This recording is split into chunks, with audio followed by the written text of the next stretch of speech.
हम चाहते थे कि वीआईपी का नाम जरूर पता होना चाहिए आम पब्लिक को। और जैसे कि आपने बताया कि ये बनंतरा है, मैं यहाँ पे आज चौथी बार आ रही हूँ। यहाँ पे उस टाइम फैक्ट्री में आग भी लग गई थी, अंकिता भंडारी का कमरा तोड़ दिया गया था।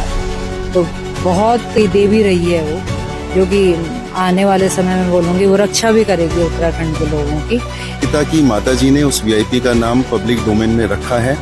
उत्तराखंड के हर बच्चे को, उत्तराखंड के हर नागरिक को उस वीआईपी का नाम पता है। और जब पहली तो उस वीआईपी के खिलाफ अगर सबूत ढूंढने हो और अगर हमें 4 दिन दे दिए जाएं, तो मुझे लगता है कि 5वां दिन लगेगा नहीं कि वीआईपी कौन था, ये बात सबूतों के साथ लोगों तक पहुंचाने के लिए। एक पुलिस का साक्ष्य जुटाने का तरीका जो देखिए कि उन्होंने एक डीएनए टेस्ट तक के लिए रिकमेंडेशन नहीं दी कि इसका जिस दबाव में एक व्यक्ति को वीआईपी बना करके रख दिया। पूरी दुनिया जान रही है वीआईपी कौन है, बस सिर्फ हमारी सरकार और पुलिस नहीं जान पा रही है कि वीआईपी कौन है। अब नमस्कार, मैं विवेक उनियाल और आप देख रहे हैं इस वक्त डीबीएम न्यूज। नेगी जी की एक पंक्ति के साथ शुरुआत करूंगा जो कि बहुत प्रचलित है। वो है टका छिंत टक टका टकनी छिंत झक झका। इसका मतलब क्या है, इस वीआईपी को लेकर के जोड़ते हैं इस बात को लेकर के कि शायद उसके पास टका इतना ज्यादा है कि उसका नाम ही गायब हो गया। वीआईपी जो है इंसान से कमरा बन गया। इस प्रकार की बातें यहाँ पर आ रही हैं। और एक लाइन और है नेगी जी की, होली जरूर सुबेर होली। तो मतलब चाहे वो वीआईपी, मैं अपने वीडियो के माध्यम से कहना चाहता हूं, चाहे वो कितना अभी निश्चिंत होकर के बैठा होगा, लेकिन जिस प्रकार के समाज सेवी है, जिस प्रकार से लोग इस तरफ देख रहे हैं कि अंकिता भंडारी को न्याय जरूर दिलाने, तो एक ना एक दिन वो भी जेल में जरूर होगा। मेरे साथ यहाँ पर कुसुम जोशी जी हैं, हिमांशु रावत जी हैं, संजय सिंसवाल जी हैं, ये सब इस बीच में रहेंगे। और पीछे आप जो देख रहे हैं ये वही वंतरा रिजॉर्ट है जहां पर के अंकिता भंडारी काम किया करती थी। और यहीं पर जो उसके साथ जो शोषण हुआ था वो इसी होटल में हुआ था। इस तरफ अगर आपको मैं दिखाऊं थोड़ा सा, जो आपको ये खंडर दिख रहा है, ये खंडर और किसी की बदौलत नहीं बल्कि हमारे जो है धाकड़ धामी जी के बदौलत है। यहाँ पर आप देख सकते हैं जितना भी ये खंडर हुआ पड़ा है, से सबूत मिलने थे, एविडेंस मिलने थे, लेकिन तब भी ये तोड़ दिया गया था मात्र इस घटना के 24 घंटे बाद के बीच में ही। यहाँ पर कुसुम जोशी जी हैं जो कि बहुत लगातार इसमें है, अंकिता भंडारी केस से जुड़ी हुई हैं। आपने जो है जो ये अंकिता भंडारी केस इसको जड़ से देखा है, तो अभी तक निर्णय भी हो चुका है, सजा भी हो चुकी है। क्या फर्क है शुरू से लेकर के अब तक, न्याय मिला कि नहीं मिला? देखिए, हम कोर्ट के निर्णय में तो उंगली नहीं उठाएंगे, और जो साक्ष्य वहां दिए गए उस आधार पर तो कोर्ट का निर्णय ठीक है। लेकिन हम चाहते थे कि वीआईपी का नाम जरूर पता होना चाहिए आम पब्लिक को। और जैसे कि आपने बताया कि ये बनंतरा है, मैं यहाँ पे आज चौथी बार आ रही हूँ। यहाँ पे उस टाइम फैक्ट्री में आग भी लग गई थी, अंकिता भंडारी का कमरा तोड़ दिया गया था। तो बहुत खूबसूरत जगह थी हमारे उत्तराखंड, बहुत सुंदर छे, बहुत ही खूबसूरत जगह छे। और अभी मैं आप लोगों को बोलूँ छे कि मतलब एक प्राकृतिक वरदान छे उन लोगों ने, लेकिन जो बाहर का लोग यू लिए और फैक्ट्री का नाम पर तो पहले ये जमीन लिए गए, वही के बाद वो एक रिजॉर्ट बनाए बहुत बड़ो। तो हमारे पहाड़ की गरीब बेटी आती है, जरूरत रहेगी उसको नौकरी की, अपने परिवार को पालूंगी, अपने माँ बाप का सहारा बनूंगी, तो यहाँ पर आई। मुश्किल से वो 15 दिन यकम रहे बोली। उस बीच उन्होंने, उन अपराधियों ने उस बच्ची को तंग करना शुरू कर दिया। और वो एक, मैं तो बोलूंगी देवी रही है वो, जो कि आने वाले समय में बोलूंगी वो रक्षा भी करेगी उत्तराखंड के लोगों की। लेकिन जो ये भूत पिचास राक्षस हैं उनके लिए तो वो उसकी आत्मा लगेगी इन पे। और अंकिता भंडारी का जो मुद्दा था, पहले दिन जब ये घटना 18 सितंबर को घटी थी, तो हमें तो नहीं पता लगा, लेकिन हमारे विजय भाई हैं और हमारे कौन से थे मीडिया कर्मी, जितने भी अपने बंधु थे, उनके माध्यम से हमें जब सूचना मिली कि इस तरह की घटना घटी, तो हम लोग फिर यहाँ पर आए। उसके बाद हम लोग लक्ष्मण झूला चौकी गए, उसके बाद हम रायवाला चौकी गए, उसके बाद हम यहाँ पे आए, एम्स में गए। तो उस बच्ची का जो मुंह दांत थे वो तोड़े गए थे, और उसके गले में जो नाखूनों के निशान थे, और मतलब हमारे जब हम लोग खुद अंदर गए थे, उसकी जो चेस्ट थी उसमें दांत मारे गए थे। तो उन अपराधियों ने कितना जघन्य अपराध उस बच्ची के साथ किया। आज 3.25 साल हो गए, उसकी माँ आज भी रो रही है। उसने अपराधी का नाम बता दिया, उसने वीआईपी का नाम बता दिया। अभी हम लोग कोटद्वार गए थे, तो वहां पे पूरे कोटद्वार को छावनी बना रखा था। तो जिस तरह से वहां पे छावनी बनाई गई थी, उस तरह से इन अपराधियों को बचाने के लिए सरकार तो छावनी बनाती, लेकिन जो गरीब होता है, बेकसूर होता है, वो कहीं ना कहीं मरता है गरीब। तो वहां पर हमें सिर्फ ये था कोटद्वार में कि हम अंकिता की माँ को मिलने दिया जाए, लेकिन पुलिस प्रशासन इतना वहां पे था कि वहां पत्ता तक नहीं हिल सकता। कॉलोनियां इन्होंने बंद करी हुई थी। तो जब हम लोगों ने अंदर जाने की कोशिश की तो हमें नहीं जाने दिया। अब वहां पे एक शाम को हमें एक वीडियो आता है कि जब अपराधी अंदर गया कोर्ट के अंदर और निर्णय के बाद जब वो बाहर आता है तो उसकी माँ बहुत रोई, अंकिता भंडारी की माँ। उसने उत्तराखंड के लोगों को धन्यवाद किया जिन्होंने भी इस आंदोलन में उनका साथ दिया होगा। अंकिता भंडारी की माँ तो रोई, लेकिन अपराधी तो हाथ हिलाते हुए गए। अपराधी तो ऐसा आ रहा जैसे सीमा में कुछ फतेह करके आया होगा और जैसे फिल्मी स्टार ने आता हाथ हिला के, इस तरह से मतलब वो हमारे उत्तराखंड के लोगों पर, शासन व्यवस्था पर वो तमाचा था हमारे मुंह पे। मैं इतना बुरा लगा कि मतलब देखो इतना अपराध करने एक राक्षस है वो, अपराध करने के बाद वो ऐसे दांत खींच के आ रहा है बाहर, हाथ हिला रहा है। तो ये हमारे लिए बहुत बड़ा दुर्भाग्य है और आप लोगों का बहुत धन्यवाद जो लगातार आप आवाज उठा रहे हैं। और वीआईपी का नाम तो अंकिता की माँ ने बताया। ये वीआईपी का नाम आप देख सकते हैं। बहुत ये एक मैं कहूँ तो एक रहस्य बना हुआ है। कोई कह रहा है कि वीआईपी एक कमरा है, कोई कह रहा है वीआईपी एक इंसान है, लेकिन सचमुच में जो बातें अभी तक सामने आ रही हैं, वीआईपी एक इंसान ही था, लेकिन था क्या वो अभी है, लेकिन राजतंत्र ने उसको इस प्रकार से बात को घुमा दिया है कि वो एक कमरा बन गया है। इस तरफ आएंगे हिमांशु रावत हैं, क्या कहेंगे? देखिए, आपने कहा वीआईपी एक रहस्य है, मैं नहीं मानता। उत्तराखंड का बच्चा बच्चा उस वीआईपी का नाम जानता है, बस जुबान पे नाम नहीं आता क्योंकि कहीं ना कहीं कुछ मर्यादाएं हैं और सबूतों का अभाव है। अंकिता की माताजी ने उस वीआईपी का नाम पब्लिक डोमेन में रखा है। उत्तराखंड के हर बच्चे को, उत्तराखंड के हर नागरिक को उस वीआईपी का नाम पता है। और जब पहली बार उस वीआईपी का नाम पब्लिक डोमेन में आया था और जिस प्रकार से पूरी की पूरी एक विश्व की सबसे बड़ी पार्टी उस नाम के बचाव में आई थी, तब हमें लगा था कहीं ना कहीं इस नाम में कुछ ना कुछ तो सच्चाई है, क्योंकि इनके मंडल कमंडल जितने भी अध्यक्ष होते हैं, इन सब की अगर आप फेसबुक वॉल देखो तो वहां पे उस व्यक्ति का बचाव किया जा रहा था। तो कहीं ना कहीं दाल में कुछ तो काला हमें लगता है। रही बात वीआईपी एक कमरे का नाम है, मुझे ऐसा लगता है वो भी एक डिफेंसिव प्रोसेस था पूरा का पूरा, और उससे ज्यादा मजाक, उससे बड़ा मजाक और कुछ नहीं हो सकता। किस प्रकार से अगर आप सबूतों का एनालिसिस करो, जो अंकिता की चैट हैं, उसके जो स्क्रीनशॉट्स हैं, जब आप उन्हें पढ़ते हो तो उसमें साफ साफ लिखा है कि वीआईपी मंडे को आ रहा है। तो वीआईपी कोई कमरे का नाम तो हो नहीं सकता, वीआईपी एक व्यक्ति का नाम है, और वो व्यक्ति कौन है ये पूरा उत्तराखंड जानता है। अब न्याय कैसे मिलेगा? जैसे आपने कहा कि न्याय अभी जो मिला है वो अधूरा है। अधूरा इस सेंस में है कि न्यायपालिका से उम्मीदें जरूरत से ज्यादा थी। न्यायपालिका की अपनी एक सीमाएं होती हैं और उसका जो निर्णय होता है वो सबूतों के आधार पर होता है। सबूतों को इकट्ठा करने का काम, चार्जशीट दायर करने का काम ये पुलिस का होता है। और जिस प्रकार से हम देख रहे हैं उत्तराखंड में जो एक परिपाटी चलती आ रही है कि पुलिस पूरे तरीके से सत्ता की गोद में जाके बैठ चुकी है और ये फैसला सरकार करती है कि एफआईआर किसके ऊपर होगी, कब होगी, क्यों होगी, कैसे होगी, सबूत कहाँ पेश किए जाएंगे, नहीं किए जाएंगे, कब विड्रॉ कर दिए जाएंगे, ये सरकार तय करती है। तो उस वीआईपी के खिलाफ अगर सबूत ढूंढने हो और अगर हमें 4 दिन दे दिए जाएं तो मुझे लगता है कि 5वां दिन लगेगा नहीं कि वीआईपी कौन था, ये बात सबूतों के साथ लोगों तक पहुंचाने के लिए।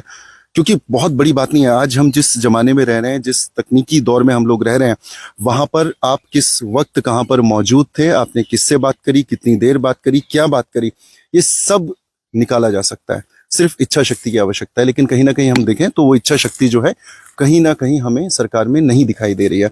तो हमारी शिकायत न्यायपालिका से नहीं है, हमारी शिकायत सरकार से है कि न्याय जो मिला वो आधा मिला, अभी आधा बाकी है।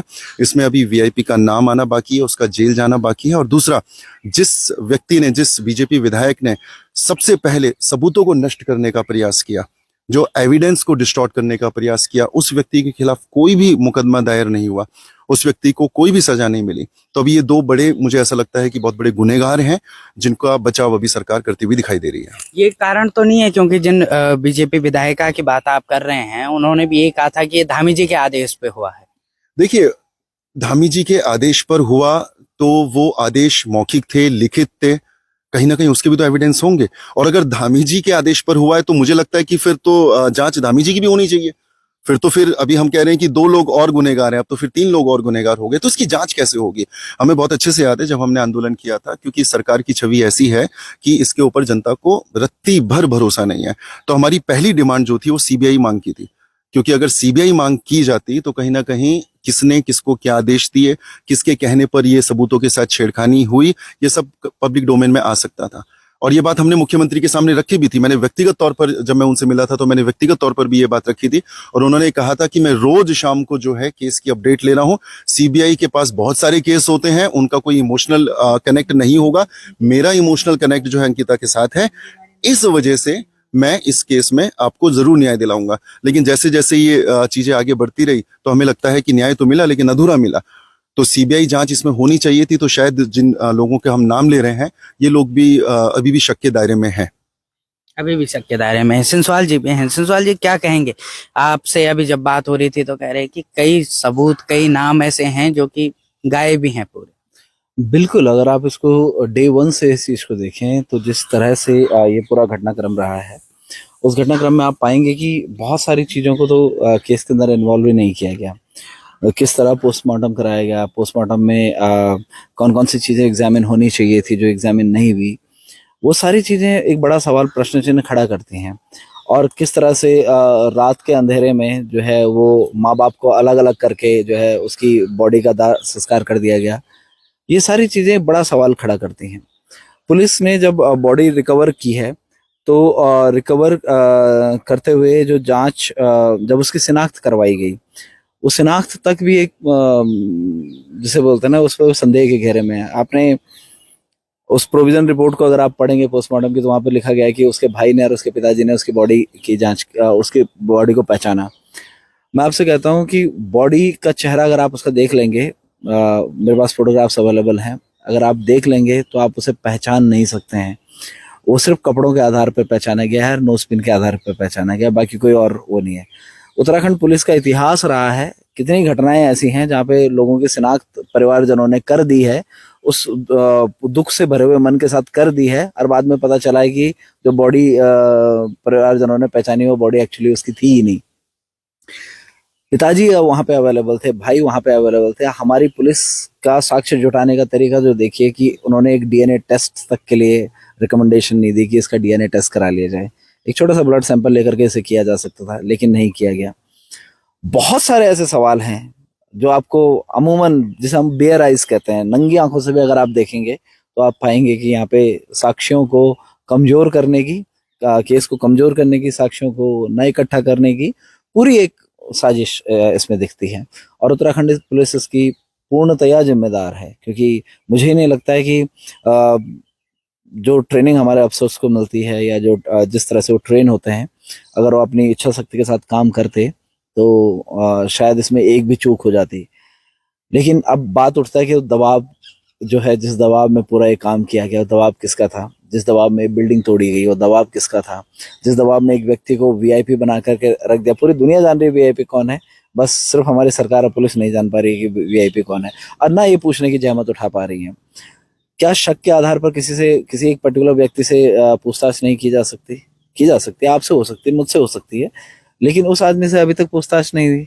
इस बात पे भी पूछताछ नहीं हुई कि भैया आपका नाम आ रहा है, ठीक है, सिर्फ शक के आधार पर, तो आप बता दीजिए कि आप उस दिन कहाँ थे, आपकी सीडीआर चेक कर लें, आपकी लोकेशन ट्रेस कर लें कि उस दिन आपकी लोकेशन कहाँ थी। ये सारा कुछ नहीं किया जा रहा है, और जब नहीं किया जा रहा है तो वो शक जो है वो और गहराता हुआ नजर आता है, और वो ये दिखता है कि पूरे केस को एक नैरेटिव के साथ चलाया गया, और वो नैरेटिव ये था कि वो न्याय जो मिलना है उसे, वो न्याय न मिल सके। एक्चुअली आप इसे दूसरे नजरिए से भी देखें तो ना तो हमारी सरकार ने और ना पुलिस ने, ना इस पूरे तंत्र ने कभी ये नहीं सोचा था कि अंकिता भंडारी का जो केस है ये इनके गले की हड्डी बन जाएगा और ये इतना विकराल रूप धारण कर लेगा। इन्हें लगा था किसी गरीब की बेटी मरी है, जैसे अमूमन सारे केस दब जाते हैं, वैसे ये भी थोड़ा इधर उधर करके दब जाएगा। वो इन्हें अंदाजा भी नहीं था कि इतना बड़ा बन जाएगा मुद्दा। उत्तराखंड की जनता को, उनकी जिजीविसा को, उनकी जीवटता को सलाम है कि कम से कम उन्होंने उसको इस तरह से इस केस को लिया, अपने घर की बिटिया मान करके इस केस को लड़ा, और इस केस को यहाँ तक पहुंचाया कि उन लोगों को जो है उम्र कैद तक की सजा मिल पाई। न्यायालय की अगर बात करें, बड़ा उम्दा डिसीजन न्यायालय ने दिया है, बड़ी फाइन एक सेंस ऑफ जो एक जजमेंट होता है उसके साथ हमारी जज महोदया ने वो डिसीजन दिया है। जो भी साक्ष्य थे उस साक्ष्य के ऊपर जितने भी कड़ी से कड़ी सजा हो सकती थी वो उनको दी गई है, लेकिन सजा कुछ और भी होती अगर साक्ष्य जुटाए गए होते, उन साक्ष्यों पे बात की गई होती। न्याय अभी अधूरा क्यों है? क्योंकि साक्ष्य मिटाने वाले को अभी के साथ अभी न्याय नहीं हुआ है। न्याय अभी अधूरा इसलिए है कि जिस व्यक्ति के लिए, जिस वीआईपी के लिए जो लगातार चैट्स में जिनका जिक्र हुआ है, जिसके आगे जिस्म फरोशी के लिए अंकिता को परोसा जा रहा था, उसका नाम अभी सामने नहीं आया है। कितनी सारी चीजें और एविडेंस ऐसी हैं जो अनटैप्ड हैं, और पूरे केस के अंदर, जिसमें शायद इस तरह के केस में मेरे को लगता है कि कोई 10-15 साल का भी, 15-16 साल 20 साल का भी बच्चा होगा, उसको भी अगर आप पूछेंगे तो पहला शक जाहिर करेगा कि हो सकता है इसमें रेप हुआ हो, लेकिन उसकी जांच जो है कहीं दिखती नहीं है कि इसको रेप की दृष्टि से जांच किया गया। तो जब ये सारी जांचें नहीं हुई हैं तो किस तरह से आप उस क्राइम को एक हीनियस क्राइम दिखा पाएंगे? Rare of the rarest category में आप उसे ला पाएंगे, और जब आप उस कैटेगरी में उसे नहीं ला पाए तो कैसे उनको डेथ पेनल्टी दिलवा सकते हैं? और जैसे आपने देखा होगा कि रिजल्ट आया है कुछ ही मिनटों के अंदर, तमाम सरकारी पोर्टलों से और तमाम मीडिया जो हाउसेज हैं उनकी पोस्ट में अगर आप देखेंगे तो सारा क्रेडिट लेती हुई उत्तराखंड की सरकार नजर आती है, जिसमें इतना झूठ परोस दिया जाता है कि उसकी फैमिली को 25 लाख रुपए की आर्थिक सहायता दी, उसके पिताजी को, उसके भाई को सरकारी नौकरी दी गई है, और तमाम इस तरह की बातें जो है मिनटों के अंदर परोस दी गई। तो सोचिए कितनी पुरानी तैयारी रही होगी कि ये रिजल्ट आने वाला है, रिजल्ट के बाद हमें ये सारी चीजें दिखानी है। वो तो अगेन मैं दोबारा धन्यवाद दूंगा उत्तराखंड की जनता का, जिसने उसको पूरी तरह से उस पे, जैसे कहते हैं ना, एक बाउंस बैक किया है ना, उसको रिटेलिएट किया उस चीज को, और उनको मजबूर किया कि अपने जो हैंडल्स हैं उन हैंडल्स के से वो उस तरह की पोस्टों को हटाएं, उस बात को हटाएं। लेकिन शर्म आती है हमें एक बात को कहते हुए कि हमारे प्रदेश में एक ऐसी सरकार है, उस सरकार का एक बोल पाया कि भैया मेरे बारे में जो ये बात कही जा रही है कि मेरी सरकार ने उनके पिता को और भाई को नौकरी दी, ये बात झूठ है और ये मीडिया संस्थानों ने झूठ परोसा है आपके आगे। ये हिम्मत नहीं जुटा पाए हमारे मुख्यमंत्री। धाकड़ नाम सिर्फ आगे जोड़ लेने से इंसान धाकड़ नहीं हो जाएगा, आपको काम धाकड़ वाले करने पड़ेंगे। हालांकि मैं उस काम की बात नहीं कर रहा हूँ जिस काम का धाकड़ आजकल पॉपुलर है, लेकिन मैं उसी धाकड़ की बात कर रहा हूँ जिस धाकड़ छवि की अगर हम लोग बात करें, वो तभी दिखती है, आपकी जिजीविसा तभी दिखती है, आपकी जीवटता तभी दिखती है कि आप कितने संवेदनशील थे उस मामले को लेकर के, अंकिता के मामले को लेकर के। आपने घोषणा की थी कि उसके नाम पे जो नर्सिंग कॉलेज है डोब सिरकोट में, उसका नाम अंकिता भंडारी के नाम पे किया जाएगा, ये घोषणा आपकी थी, आप उससे चूक गए, आपने वो नहीं किया। तो कितना संवेदनशील आप हैं। हाँ, एक दिन की मीडिया बाइट आपके लिए जरूर बन जाती है कि आपने घोषणा की, अगले दिन अखबारों में वो चीज चल जाती है, वाहवाही हो जाती है। आप सिर्फ उस वाहवाही तक बटोरने के तक आप ये काम कर रहे हैं।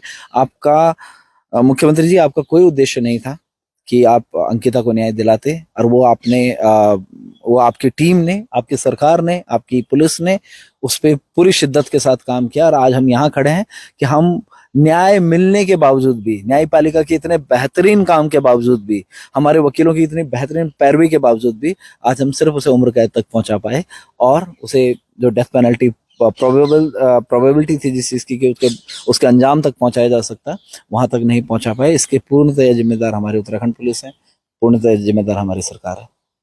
धन्यवाद।